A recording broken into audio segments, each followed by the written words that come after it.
Hello, hello, hello. I hope everyone's having an amazing day thus far. I'm going to give you guys some moments to kind of come on in, to settle in. And while you're doing that, I'll kind of set the intention. So today, what I wanted to do is I wanted to go live because one thing that I'm super passionate about is goal setting. And if you've been following me for any amount of time, you know that I'm going to talk about goal setting. Like that's just something that I do. So say hey as you're coming in.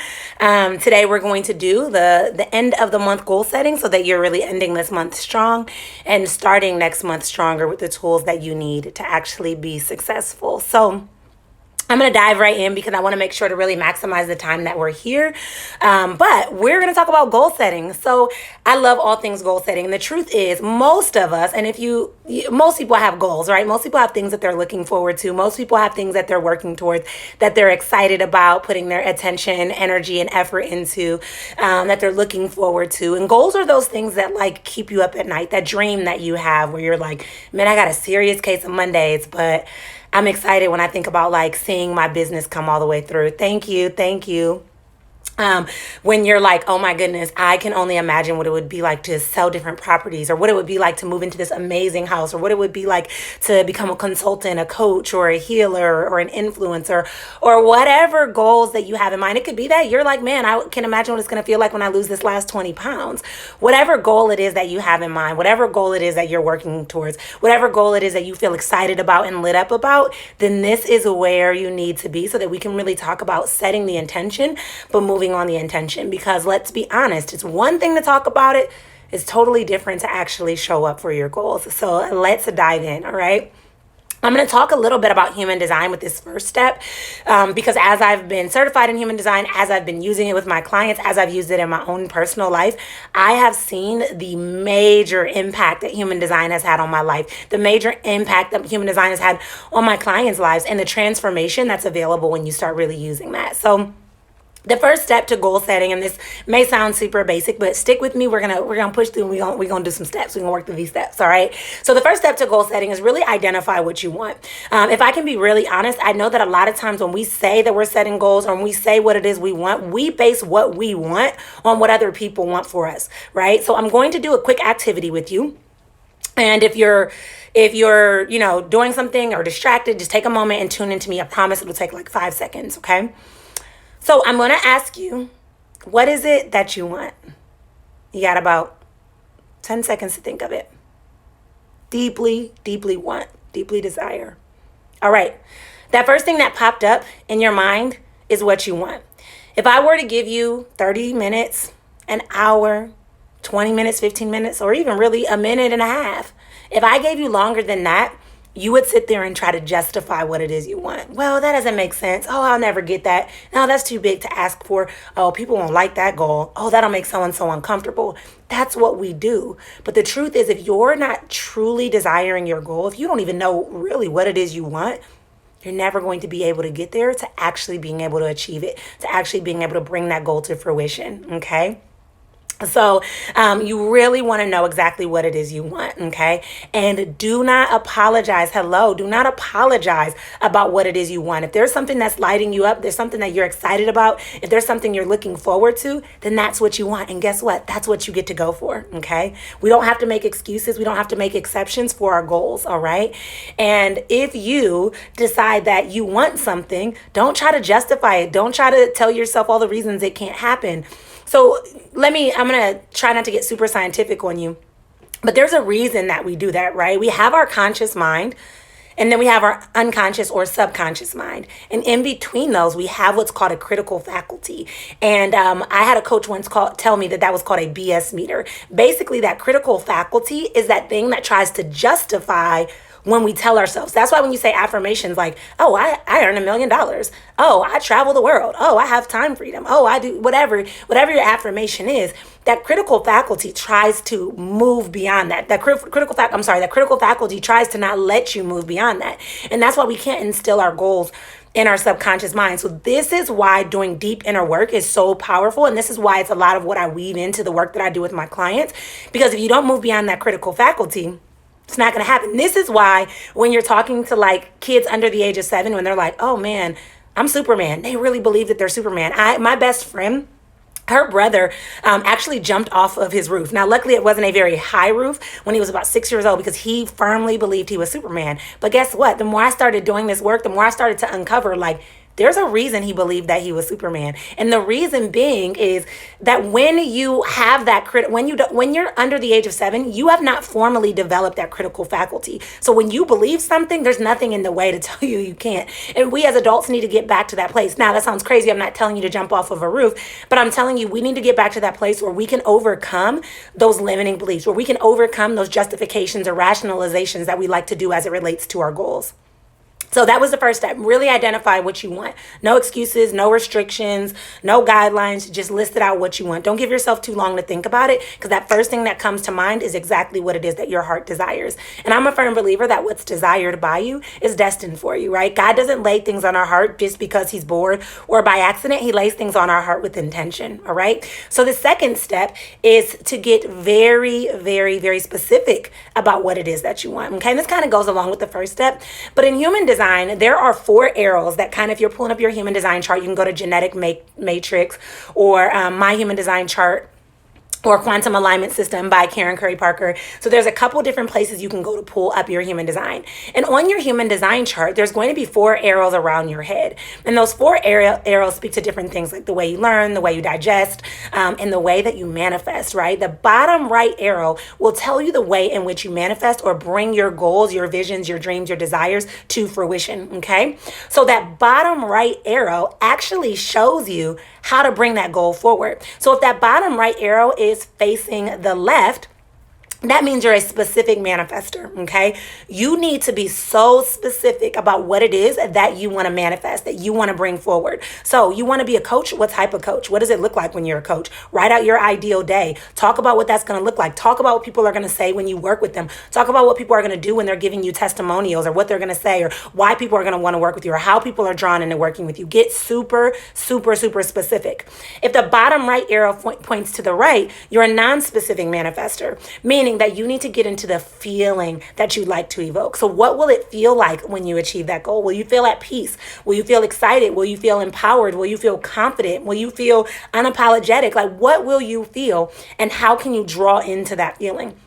The reason that this is important, guys, is because when you understand this, you now know how to prioritize your goal setting, but more importantly, you know how to prioritize the picture that you need to create to bring the goal to fruition. Do you need to create a picture of different feelings because you're a non-specific manifester, or do you need to create a picture of what it is that it actually looks like, right? And visualization is one of the most powerful tools that you have in your tool belt as a human, right?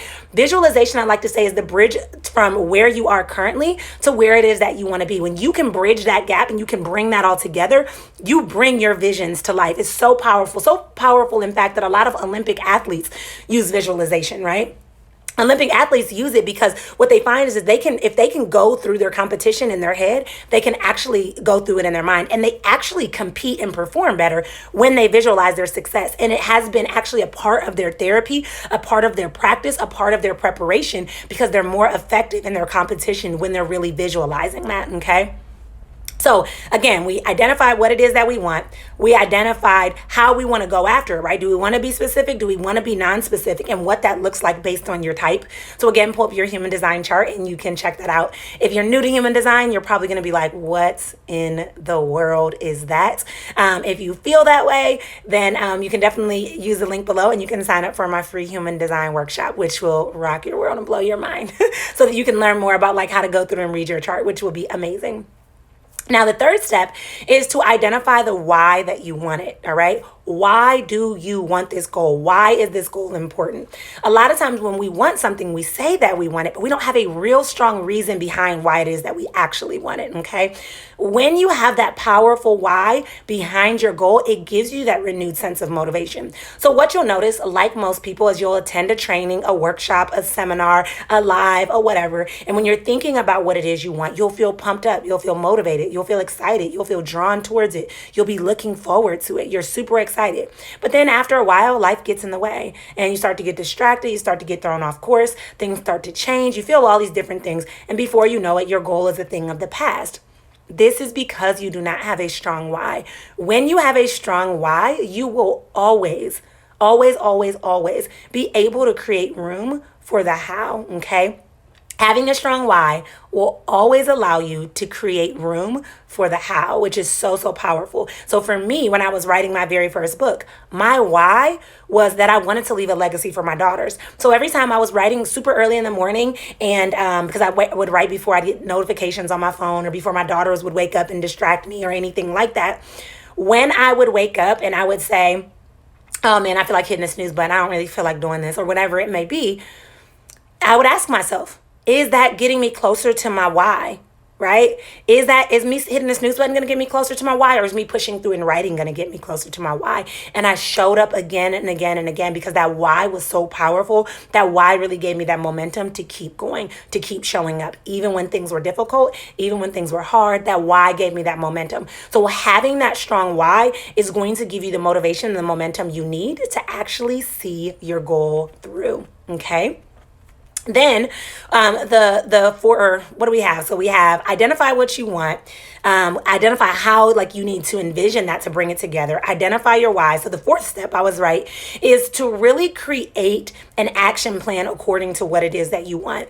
And the truth is, I think a lot of times in society, I know, we are sold this concept that busyness is something that's amazing. Busyness is something that we should value. Busyness is, you should walk around and wear busy like a badge of honor. Think about it. When you're talking to people and they're like, hey, how are you? And you're like, oh, I'm so busy. Like that just sounds so amazing. But busyness does not equal productivity. It's not one and the same. It's not the same thing. And so we have to do away with busyness, but focus on the things that are actually going to matter. So for me, that's the 80-20 rule, right? 20% of our actions will lead, or how am I trying to say that? So 20% of our activities will lead to 80% of our results, okay? We don't have to do all the things to get to the results that we want. 20% of your activities will lead to 80% of your results. And I always try to say that too fast. I know what it is, but then when I try to say it too fast, I get twisted and turned. So 20% of your actions or your activities will lead to 80% of your results. So what is that 20% of things that you need to commit to consistently that will get you to the results that you desperately want, that you desire and deserve, right? And I shouldn't have said desperately, but that you desire and deserve, okay? For me, what I use is I use a system or a process called delete, delegate, and do.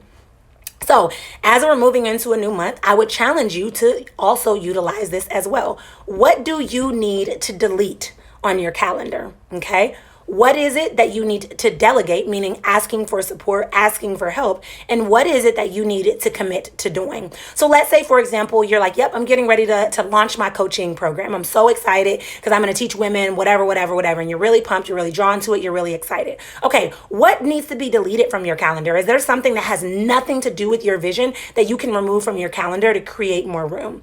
Is there a way that you can delegate and get support? Maybe that's hiring a virtual assistant. Maybe it's delegating in your personal life, saying like, you know what, I really need to ask my spouse to cook dinner, and during the night that he's cooking dinner, I can log in and I can make sure that I'm starting to create my trainings or my modules or whatever it may be.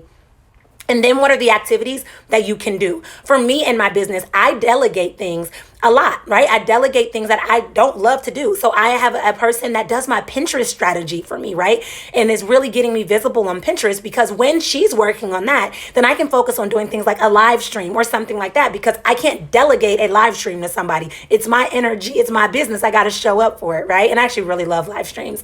So understanding what you can delegate and what you need to do is going to be important, but also we need to identify what we need to delete. And when I say that, I mean those things that are in our way, those things that are preventing our success, those barriers that are preventing us from getting to that next level. And we all have them. That might be Netflix and chill. That might be hitting the snooze button. That might be going to the grocery store 5 times in a week when you can go one time and get a bulk haul of groceries.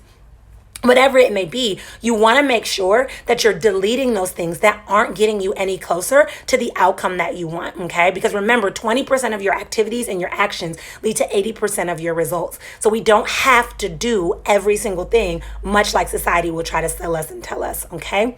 And then the fifth and final step, and I will let you guys enjoy the rest of your Sunday because I want to make sure that I'm giving you this information that has been so life-changing for me, is to detach from the outcome.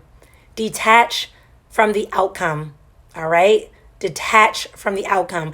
A lot of times when we have goals, we have visions, we have desires, we have dreams, we have all these things that we want to bring to fruition. We feel like we have to just sit there and watch it. That's like planting a plant and then watching it every single day and wondering when it's going to grow. The plant's going to come out of ground, and we know it's going to come out of ground, and we don't sit there and watch it. So why do we need to babysit our goals?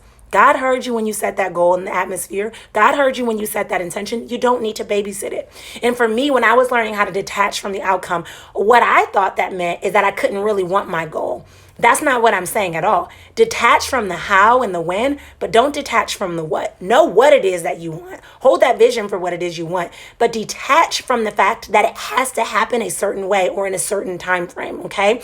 Because the truth is, let's say you're driving somewhere and you run into a detour and the way that you're going. You don't keep trying to push through the detour. You change your route. And I think a lot of times when we're setting goals, we feel like there's only one path to get there. There's only one way to get there. And we're so attached to that route or that option or that time frame that we close ourselves off to other intuitive downloads that could lead us to getting there in different ways, that could lead us to creating an even bigger breakthrough or a bigger outcome or a bigger transformation. And so we have to detach from the outcome and the way in which we feel like it needs to happen. Okay. So remember, you can detach from the how and the when, but do not detach from the what it is that you actually want. All right. So that is what I have for you today, because I think that goal setting is something that most of us have a hard time with, right? We feel like goal setting should come easy, that goal setting should be simple. Goal setting can be super fun and it can be simple when you follow these strategies, when you're in alignment with how you're designed to be, and when you begin to incorporate consistent and committed and intentional action. All right. So that is what I have for you today. I am so excited for those that were able to join me live and for those that are back here watching the replay. And let's make it an absolutely amazing month. You totally 100% got this. All right, guys, I will check in and chat with you all later. Bye.